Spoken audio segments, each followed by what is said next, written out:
The stamp has officially been given. This is a matchup game for Ohio State. Welcome to Snap Judgments on a Tuesday at the Woody Hayes Athletic Center. That's Jeremy Birmingham. I am Austin Ward. Buckeyes getting ready for Penn State on Saturday, noon in the Horseshoe. And if you looked at the standings or Penn State's record, you might say, I don't know. Talent equated doesn't seem right, but Ryan Day convinced, and he will be hammering home that point all week to the Buckeyes. Yeah, I don't know that he's actually convinced, but I think hammering that point home is important because, again, this is ostensibly outside of missing your quarterback and missing your quarterback on defense and Tony Rojas and missing your head coach. It's the exact same team. Everything's the same. But, I mean, Penn State still has better talent, and this is going to sound crazy considering how they played, but other than Texas, this is the second most talented team Ohio State has played this season, without question. Like, top to bottom talent, Penn State is the second most talented team Ohio State has played, and probably... I wonder why both are struggling with the way they are. And probably will be that way through the end of the regular season. I think Penn State, player by player, is more talented than Michigan, probably. So I think it's at least something that should be able to keep the players' ears perked up. Say, we can't sleepwalk into this. Ohio State, traditionally under Ryan Day, has come out a little slow after off weeks.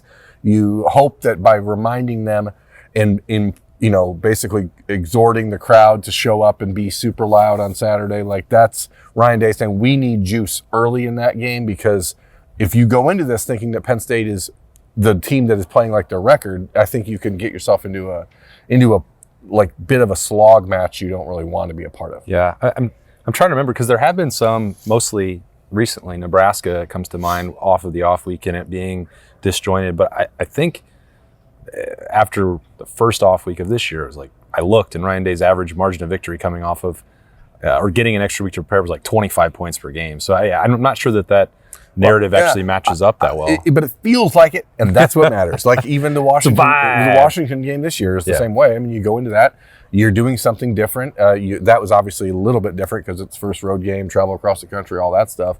And with Penn State, you have this tradition, you have this rivalry, whether they want to call it that or not. So I don't think that's a concern for Ohio State heading into this weekend. As far as like if I was like on threat level berm, I wouldn't have like, I'm worried the team's going to come out slow on Saturday. I just don't see that happening. Yeah, and I don't really feel like they're on a true upset alert either. I know that there's going to be, just talking about the way Penn State is talented, you would think that we're building up Penn State and saying that Ohio State must take this super seriously. They will anyway. Yeah. Like, they're playing Penn State, and everyone knew going into the year, which, Ryan Day said, well, we don't circle it, but they certainly knew what was going to happen to start November. That was a top 3 matchup. They knew this was going to be a big noon kickoff game. Everything that was scheduled on campus months ago, they kept that the same because of the power of these brands, and the possibility does exist that at some point Penn State could tap into that potential. Like, you're right, and it's a pretty large indictment of James Franklin and Steve Sarkisian both, that they have top 5 talented rosters and have struggled both programs the way that they have last year. Texas this year, not to the level that Penn State has, where they had to fire James Franklin, but at any rate, I don't think it will be that difficult for Ohio State to cut that tape on and talk themselves into the fact that they had better be ready for a physical showdown, because if nothing else, that's what it will be. Penn State might not execute as well as some other teams Ohio State has played, but in terms of 1 through 85, like the blue chip ratio is still going to be out there for the Nittany Lions. And Terry Smith, the interim coach at Penn State, is he's not talking about Ohio State, but he's saying this is what we're going to have to do to beat the Buckeyes, and part of that is slow the game down, so like what they're going to try to do, so you need to be prepared for that. But ultimately, like, it's the storylines of this game are not the Ohio State roster versus the Penn State roster anymore. Like, that would have been the storyline in August, but it's not the case now because Drew Aller and Tony Rojas are out, and so the storyline, what motivates the people in this building, thankfully, for a game like this, is that there's like personal things at stake. And Ryan Day on Tuesday, I cannot believe that he put it in those terms. Tuesday morning, asked a couple different questions about Jim Knowles, asked him what his personal relationship was, and said that he, what did he say? He doesn't want to hold grudges, but we're all human. He said he respected the work that Jim Knowles put in at Ohio State. The end of the relationship was abrupt. Fair. And it was. And then he said, you want to be professional. You don't want to hold it against anybody. But also, he's human. Human. So He didn't have to say that. No. And I think he knows the way that we're going to take that. Because he knows that if he said it the other way, people would be like, that's not true. I mean, it clearly was I guess, let me put it right. I didn't write it down. You try not to take things personally, but we're human. Yeah. I mean, it didn't say grudge. It is very difficult in Ryan Day in discussing the decision or the process to hire Matt Patricia, talking about how unfortunate the timeline was and how the Buckeyes were not in a position really to go into the coaching carousel. Fortunately, Matt Patricia was there, is what he said, but like, there's no doubt that the way that ended, and it's not just Ryan Day's side of things either. Like let's be clear, Jim Knowles has his take on how things went, and not being invited to the stadium for the national championship celebration, whether he was or wasn't, whether he was told don't come if you're not sure if you're going to be the coach here, whether he was told don't come because you're not accepting our offer. We don't know. There's two sides to every story, and then there's the truth. But certainly, we've heard a lot of variations of that story that have not come from Jim Knowles directly. Yeah. So obviously his would be different, but I certainly understand Ohio State's perspective on that, particularly on the heels of what was happening in the build-up to the national championship and those contract negotiations. Like, there were going to be a lot of raw, jangling nerve ends for Ryan Day, for Ross Bjork, for other people involved. Like, and not even just that. That impacted Larry Johnson and James Laurinaitis and Matt Guerrieri and Tim Walton and Caleb Downs and Kenyatta Jackson and Sonny. Everyone was involved in this decision. It's like, and the way that it ended, it is important that is laid out. Like, there are going to be some frustrations, and the people on the Ohio State sideline are not just going to tip their hat and say thanks to Jim Knowles, like the way that in a lot of other circumstances that you would. Yeah. The person who should be tipping their hat and saying thanks to Jim Knowles is Matt Patricia, because the contract Jim Knowles wanted, Matt Patricia is going to end up getting at Ohio State down the road. It's going to be a lot bigger than the one Jim Knowles got. It's great. And Ryan Day went pretty detailed talking about the need for consistency, the need for continuity on the coaching staff. I wanted to ask him, and I because we're told not to do follow-ups in these settings, and so I try to respect the rules. But what I'm really curious about was what ended up being asked by Tim May, fortunately, at the end of the press conference, which was, is there an expectation that coaches or in your staff need to be telling you or should be telling you? And again, even that response from Ryan Day is not like, yes, this is how we do things. It's like, well, I hope, I'm expecting that, but everyone handles things differently. And we're not oblivious to the Brian Hartline discussion floating around the Ethernet, the internet, everywhere over these last couple of days. But it seems like Ryan Day and the people in this building don't really put stock into that happening or being a concern right now, no matter how much the Penn State side is trying to strike twice. I don't know. Like, did the last one go so well that they're like, we have to do this? Like, maybe it's not the coach so much as it is the system. I think there's a lot of truth to that. And look, it's not even November yet. The fact that the coaching carousel is spinning at this level and the fact that there are so many good jobs, it's inevitable. Brian Hartline's name is going to continue to come up for these jobs. And it is not just about if Penn State wants him or if Florida wants to get involved or UCLA or Michigan State any other spot. Or Florida State. He's going to be named on these lists because he's Ohio State's offensive coordinator. He has one of the best recruiting track records in the country, certainly for his position. And it's his agent's job to get his name on the list. And having his name be on that list also means that he has leverage inside this building. Like, that's when Ryan Day said something about this as well that I think is important, which is that it's not as linear as you think it is. Yeah. And these are complicated factors. Also, it's not a linear progression necessarily in Brian Hartline's mind. This is my personal opinion. This is not me this is not me reporting. This is just based on experience. Brian Hartline, I don't think, would view jumping from 1 year as Ohio State's offensive coordinator to the head coaching job at Penn State as being the most rational move. That doesn't mean that he should decline an opportunity to interview. Or decline it if they offered it. Or if they offer him $10 million. Now the situation again for Brian Hartline, I can't speak for him. He is not in a position, thanks to his NFL career, where he has to look for that first lottery ticket that is dangling out for him the way that, I don't know, Chris Ash did when he went to Rutgers. And it was not, and a lot of people told him that's not the job. I know Rutgers and Penn State are not the same thing. I'm not suggesting that they are. But in terms of planning out and plotting your career and understanding where you are right now, I personally don't believe that Brian Hartline would be all that enamored with the potential at Penn State. but he's going to continue to. His name is going to continue to come up. What would the job opportunity look like for him a year from now, after one more year of coaching Jeremiah Smith and bringing in Chris Henry? He's been interviewing for other jobs for the last 2 years because that's it's what good he should experience. Do. He should do that. So again, if Penn State decides that he's their guy, great. And no one in this building is going to tell Brian Hartline, you don't do that. They're going to say, are you sure this is right for what you're doing right now? And then he'll have to make that decision. But the other part, and I mentioned this with the contract for Matt Patricia, this would also apply to Brian Hartline in these conversations and with his agent. Ohio State, for all the summer talk of NIL, Ohio State's broke. How much they're going to spend and where they're going to spend it, there is no mistaking. They will invest in continuity and invest in high-level coaching. And I believe that that is already underway with Matt Patricia. And if Brian Hartline wants to jumpstart that process for himself right now, all power to him. Yeah. Because the nonlinear part that Ryan Day mentioned about, okay, what does this mean for your roster? What does this mean for the future of recruiting? What does this mean for 1 year to next in roster retention? All of that is wrapped up into it. Also, what do you see as their long-term ceiling as a coach?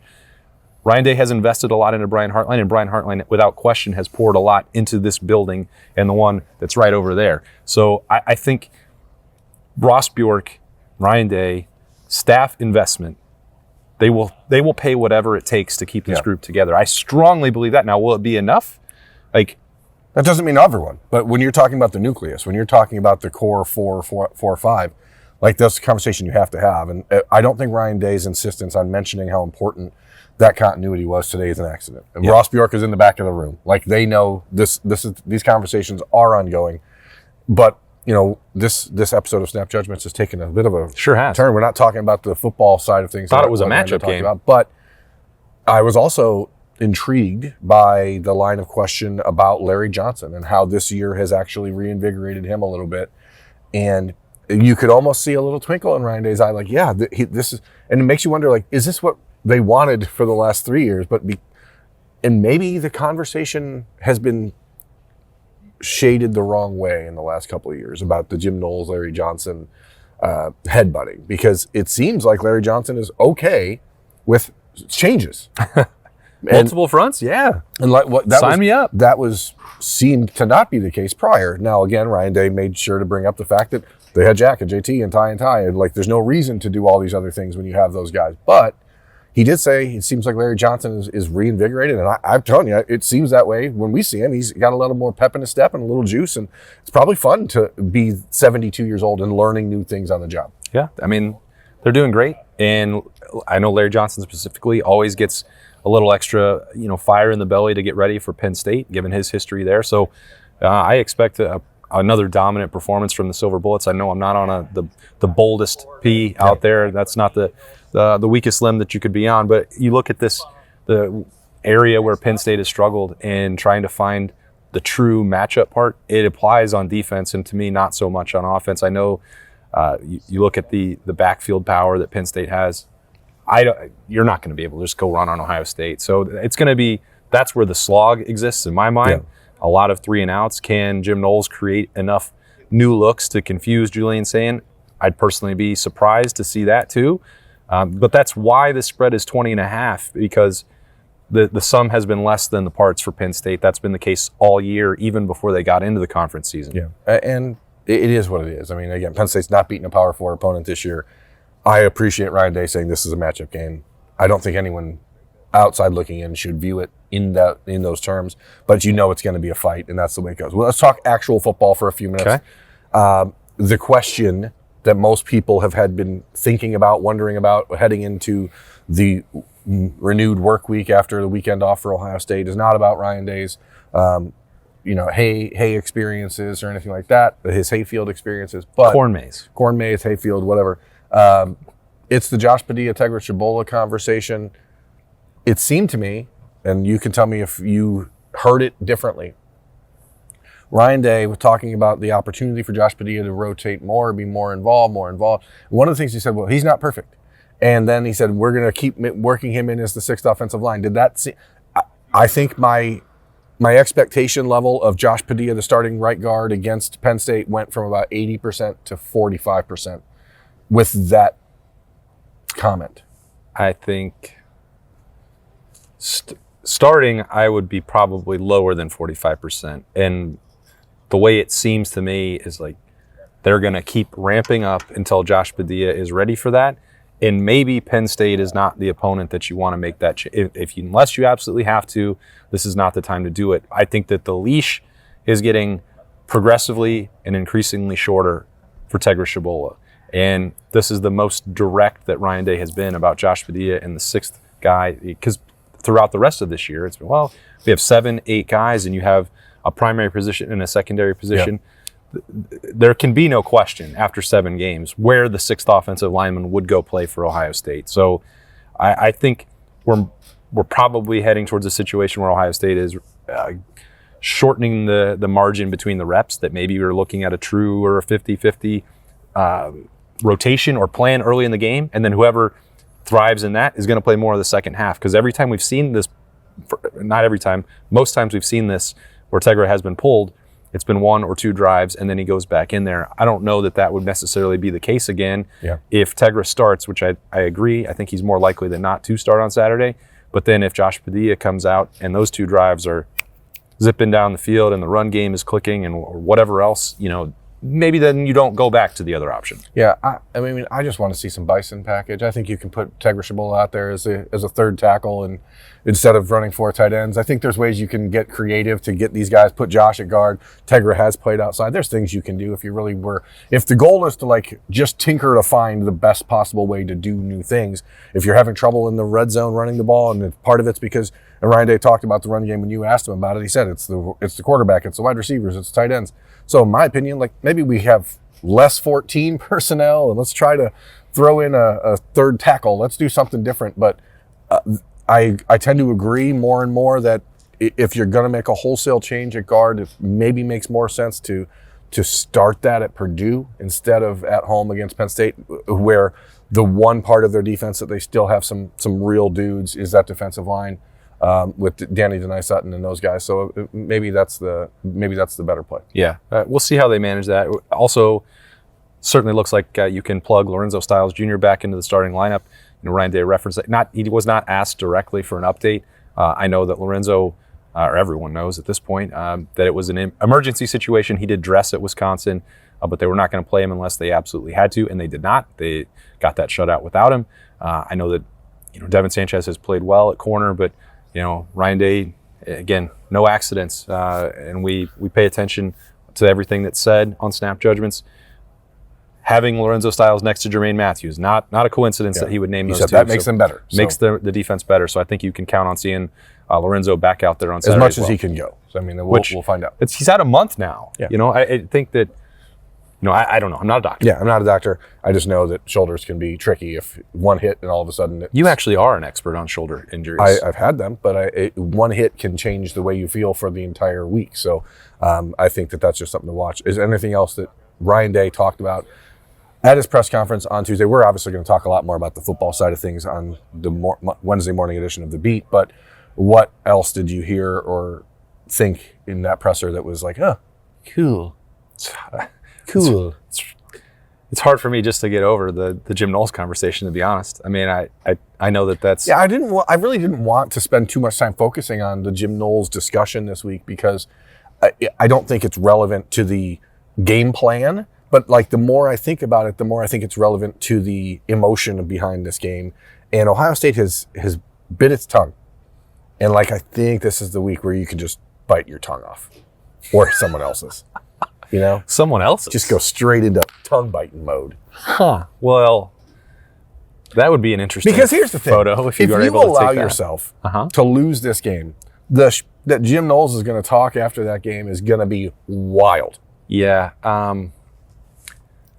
I think about the post-game notebook from at Penn State last year and how much chest beating was going on, and we would probably have to do the notebook outside the Penn State locker room. Yeah, it would be absolutely bizarre. But I think it is providing some extra juice in a game that had lost its juice naturally. There had been a natural dejuicification over the last 4 weeks. Yes, of course. But natural dejuicification. But now you can reinvigorate with some faux juice injection. And this is not faux juice. This is real juice injection. Huh. You know? Well, I hadn't really thought about it in those exact terms. No one has. That's the problem with America today. People aren't thinking, what next? I was also thinking about how the Notebook just needed to go outside the Penn State locker room on Saturday. I mean, we should just do it regardless. If the projected score actually comes I mean, through. either way, that's definitely probably a spot to spend some time, but who knows? We'll see. We're one day closer to it because work is ramping back up in here. Ohio State doesn't have the Penn State logo up today. They're just going to be a champion this week. Practice on Tuesday afternoon as they get back to it, coming off of off week number 2. Big noon kickoff Saturday against the Nittany Lions in the Horseshoe. Can't wait for it. And so much more coverage coming. As Burr mentioned, we've got the beat. We've got a stock watch coming on Wednesday morning. We'll be back for Woody Wednesday in the evening with some snap judgments again there. 3 Thoughts Thursday.